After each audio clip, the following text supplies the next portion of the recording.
So I wanted to come on here and talk about the recent release that Kalshi is going to partner with Bezel to be able to trade watches as collectibles on Kalshi. So you're going to be able to pull contracts on whether or not so far the price is going to go up or down.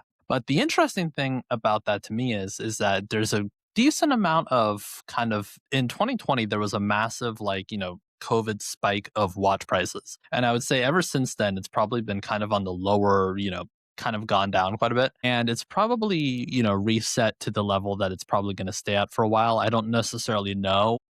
I'm not an expert, but I following the market, I wouldn't say it's going to spike back up in the near term. But what's interesting about that is that this is, of course, the market, release from Kalshi, the Kalshi X Bezel, Rolex, Omega Cartier Tudor. Uh, you can trade it. The overall market index here, you know, is kind of interesting. Over the past year, so as I filmed this in March, they only have data that kind of goes from, end of January to now. And the interesting thing is, as we can see, it's cratered here.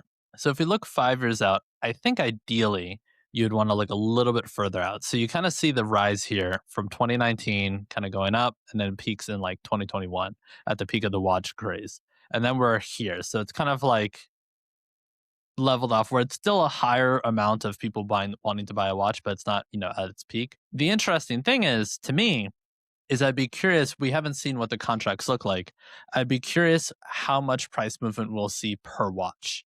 Because as we can see down here, certain models do have a rapid price appreciation. This one, for example, the one I have on my wrist, essentially, you know, retails for about I think 12,000, and at one point in 2024 I think it had gone all the way up to 30,000. And the interesting thing about that is now it's cratered back to 20,000 and kind of stayed there. I think every time I've checked the price it's kind of around 20,000. And I'm curious if we can pull a contract on how high or low each one of these watches is going to go. I'm genuinely curious how that actually affects the buying market.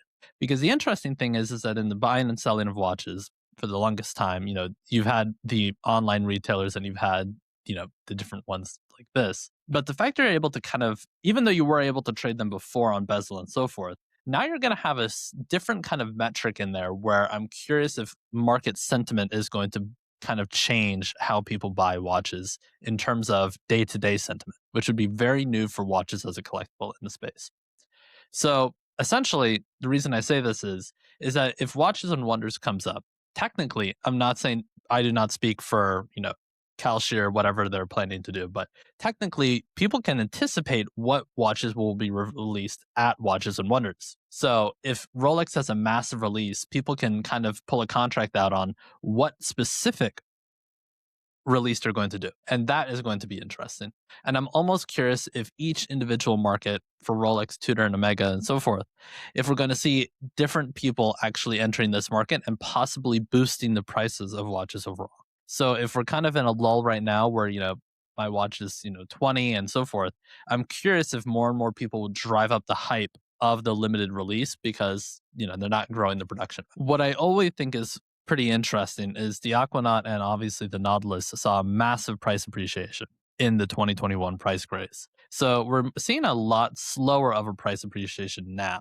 Obviously, a lot of great listings, still heavily higher than it used to be, but decent price. So that's pretty much it. Is that it's just interesting to me that there's going to be now a different type of market out here where people are going to kind of have a different buying behavior on watches. Thank you.